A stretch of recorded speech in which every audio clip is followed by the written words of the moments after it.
PHP тіліндегі айнымалылар. Біз осыға дейін PHP тілін бастап кеттік. Математикалық амалдар, жалпы тілмен қалай жұмыс істеу керек, осының бәріне тоқталдық.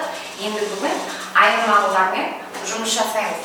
Енді айнымалылар дегеніміз не? Соған тоқталамыз. Алдыменен сіздерді сабақтың мақсатымен таныстырайын. Сабақтың мақсаты PHP-де бағдарламалауды үйрену. PHP айнымалыларды пайдалану, PHP-де айнымалыларды пайдалану, сабақ барысында тұрмыста қолдануға дағдыландыру. Сіздерге белгілі PHP тілі қандай қызмет атқарады? Біз екі негізгі тақырыптарды өткенімізге бэкэндпен жұмыс істеу керек, сонымен қатар фронтендпен жұмыс істеу керек. Соның ішінде PHP қызметі не? Кім жауап береді?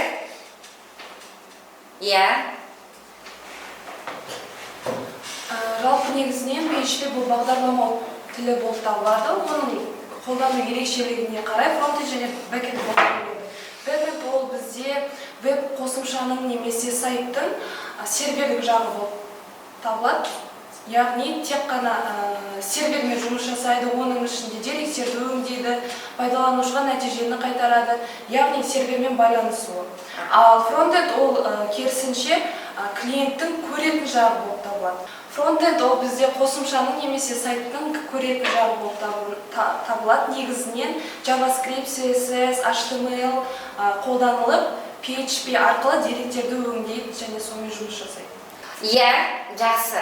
Енді біз осы бағдарламалау тілін жұмыс істеу барысында қандай серверді пайдаланады екенбіз? Кім айтады? Open server. Open серверді пайдаланады екенбіз. Open сервердің ішінде неге кіреміз? Domains. Тұрамыз орнымызда.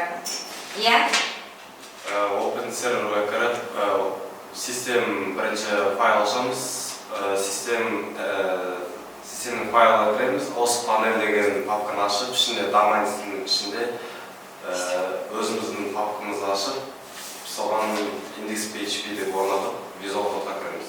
Visual Code'a кіреміз, өте жақсы. Отыра ғой. Келесі сұрақ.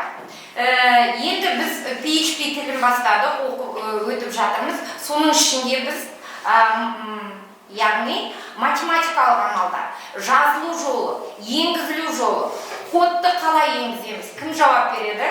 Гүлназ, тақтаға келесіз бе? Бірінші PHP-ді бастау үшін PHP-дің кодын жасаймыз. PHP енгізу жолында echo деп енгіземіз. Мысалы, математикалық амал енгізетін болсақ, ал әрбір жол міндетті түрде нүктелі түрмен аяқталу керек. Және PHP-ді жабу үшін керісінше жасаймыз. Ал математикалық амалдарда бізде қосу, бөлу, көбейту, жазыңыз. Өйтіп қосу деп жазбайық қой, негізі амалдар қойып шықсаңыз болады. Плюс, минус, тағы қандай амалдар пайдаланады екен? Және дәрежеге шығаратын не бар. Бұл екі жұлдыз шараны қоямыз. Ал бөлімнің қалдығын алу үшін процентті қолданамыз. Процентті қолданамыз, Сосын бізде салыстыру амалында бір саннан қосып отыратын амалдарды қолданамыз, Оның белгілеуі қандай еді? Мысалы, бір айнымалын алсақ, екі қосу қойып отырамыз. Ал егер азайтатын болсақ, екі минус қоямыз. Азайту болса, екі минус қойып отырамыз. Сонымен қатар арифметикалық амалдың төрт амалда қолданылады. Қосу, азайту, көбейту, бөлу, қалдыққа шығару, дәреже көрсеткішке шығару. Осылардың бәрі, арифметикалық амалдардың бәрі осы PHP-де қолданылады екен. Рахмет. Көңіл күйлеріңізге Плыкс бағдарламасы арқылы жауап берулеріңізді сұраймын.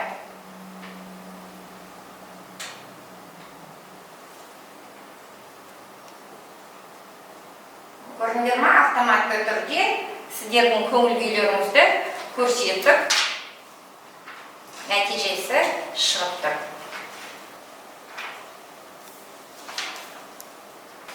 Кез келген программалау тілінің негізгі ұғымы айнымалы болып табылады.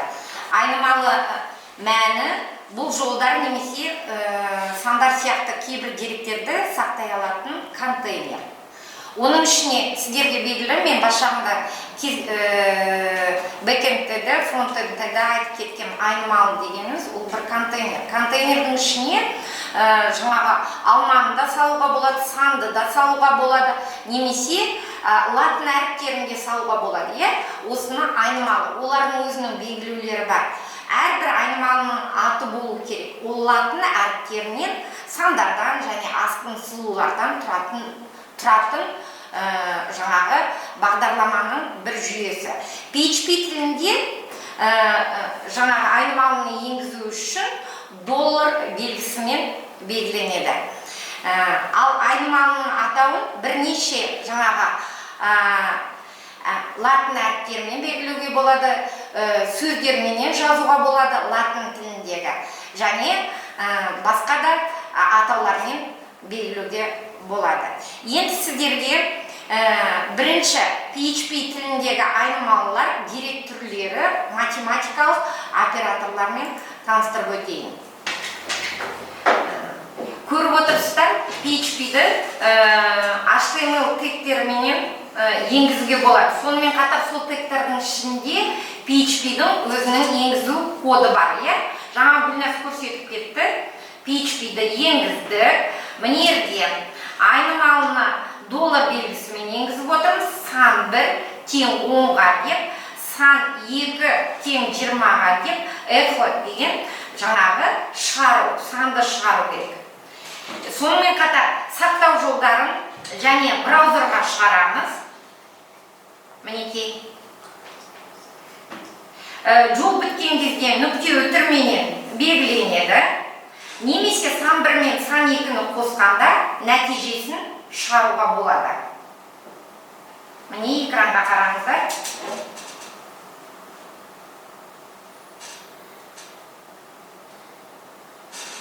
Сан 2 деп жазамыз. Жол аяқталған кезде жолды жаңағы нүкте өтірмен шығарамыз. Браузерға шығару үшін, оны да başlangıçta өтіп кеткенбіз. Сақтап барып шығарып отырамыз. Мысалы, эхо жаңа біз айттық, берілген сан, оны апостроф қаламыз, апострофтың түрлерінде көрсетіп өткен сендерге, және 10 мен 20 санын көбейтеміз. Сонда нәтижесін көрсетуге болады. Тағы бір айтып кететін нәрсе, бұл жерде тек қана көбейтіндіні ғана пайдалануға болмайды, басқа да математикалық амалдардың бәрі. Қосу, азайту, көбейту, бөлу, дәреже көрсеткішке шығару, осының бәрі пайдалануға болады. Және апострофтың ерекшеліктері неде? Бір апостроф қоюға болады, екі апостроф қоюға болады, және жақшаның ішіне айнымалылар жазылған кезде арасын немен ажыратамыз? Өтірменен ажыратып отырамыз. Мінекей бірнеше мысалдарды көріп алыңыздар.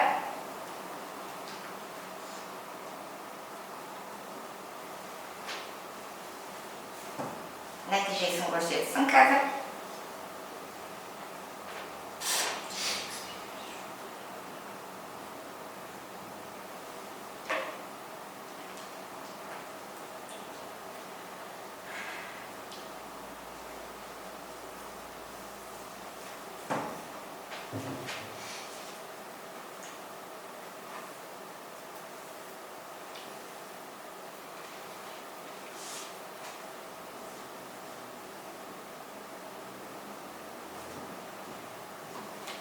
Сонымен қатар тек қана арифметикалық амалдар емес, кез келген тексті, сөзді латын әріптерімен белгілеулерді пайдалануға болады. Жоғары жақта біз айтып кеттік, жауап берді Сұлтан. Енді қазір сіздер компьютерға отырамыз, Visual Studio'nun ішінде емес, Open Server арқылы программаға кіріп, Visual Studio'ға қазір практикалық тапсырмалар жасаймыз. Ең бірінші Open Server'ға кіреміз. Бәріміз бөлініп компьютерларға отырамыз.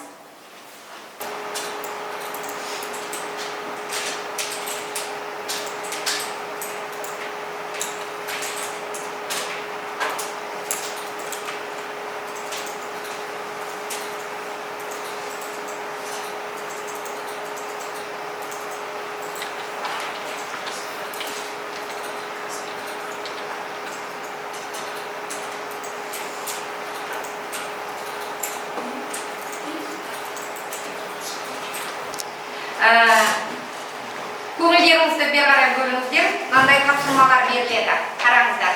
Ең бірінші жаңағы яғни айнымалыны енгіземіз. Қарапайым мысалдарды көрсетіп өтейін. Сіздерге мына жерде қарапайым мысалдарда 2 көбейтілген 2 қосылған 3. Яғни бұл жерде компьютер өзі автоматты түрде не істейді? Кім айтады маған? Айта беріңдер орындарында. Бірінші математикалық амалдарды орындайды. Ең бірінші нені орындайды? Жақшаның ішіндегі амалды орындайды. Автоматты түрде компьютер программалау тілі өзі автоматты түрде орындайды. Мына жерде көріп отырсыздар, 2 көбейтілген 2 жақша жабына қосылған 3. Яғни бірінші жақшаның іші орындайды екен. Ал енді бірінші жағдайда нәтижесін эхо арқылы жаңағы айнымалы А деп есептеп шығарады. Көріп отырсыздар, жауабын. Яғни бізге 7 деген сан шығарып береді. Екінші жағдайда, яғни біріншісінде қосу болса, екіншісінде бөлуменен көбейту. Бұл жерде 8-ді 2-ке бөлетті, 4-ке көбейтеді. Біз математикада қалай орындаушы едік? Тура сол сияқты жаңағы компьютерда да өзі автоматты түрде орындап, жүйелеп нәтижесін эхо арқылы, яғни айнымалы аны есептеп шығарып береді. Үшінші жағдайда, нерде айырмашылығы неде? Айырмашылығы нерде жақша жоқ, а екіншісінде тура сол есеп, бірақ айырмашылығы жақшада. Яғни ең бірінші нені орындайды? Жақшаны орындайды. Бірінші жағдайда көбейтіндіні орындаса, екінші жағдайда жақшаны орындайды, одан кейін барып көбейтіндіні орындайды. Мысалы, сіздерге осындай есептерді берем, қазір осы есептерді орындап беріңіздер.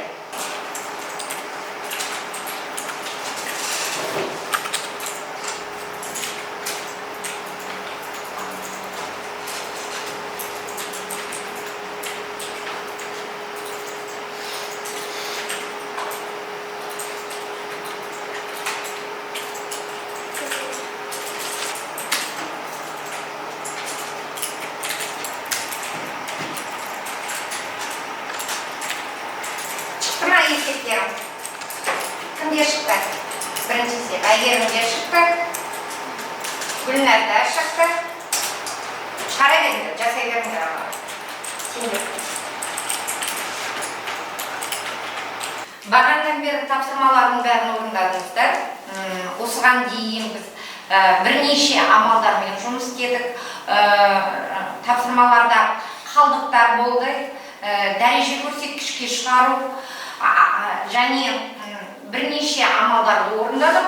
Нәтижесінде тапсырмаларды түсінікті ма? Айнымалылар дегеніміз не екен? Сонымен айнымалы дегенімізді тақырыбы түсіндіңіздер ма?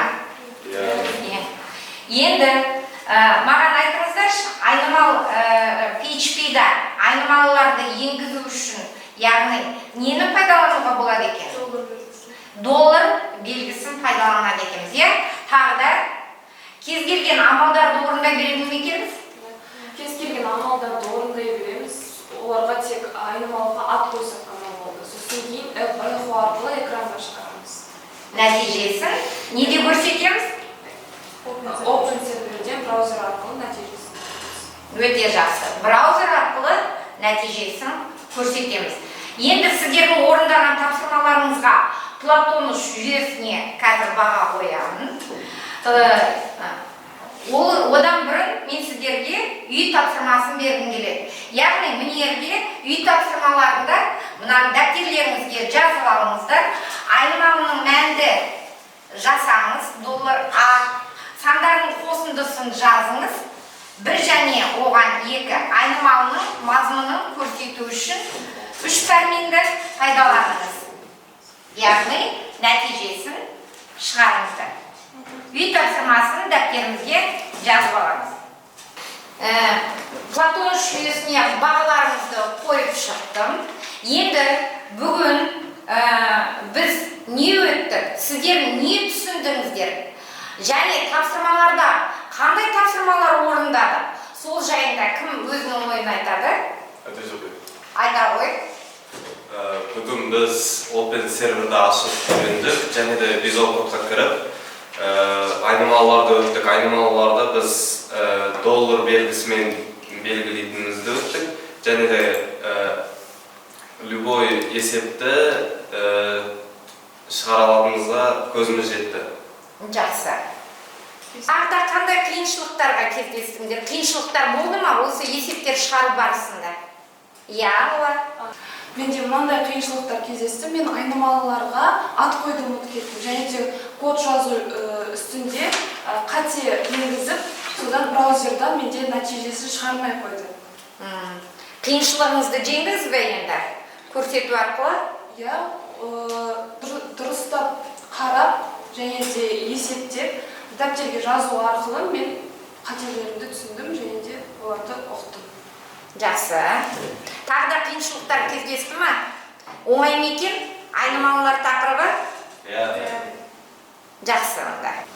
Бүгінгі тақырып түсінікті деп ойлаймын. Түсіндіңіздер, себебі сіздердің есеп шығару, программалау, бағдарламаға кіру арқылы түсінгендеріңізді есеп шығарғаннан байқадым. Осымен бүгінгі сабақ аяқталды, бағаларыңызды қойдым, үй тапсырмасы берілді. Жақсы, рахмет.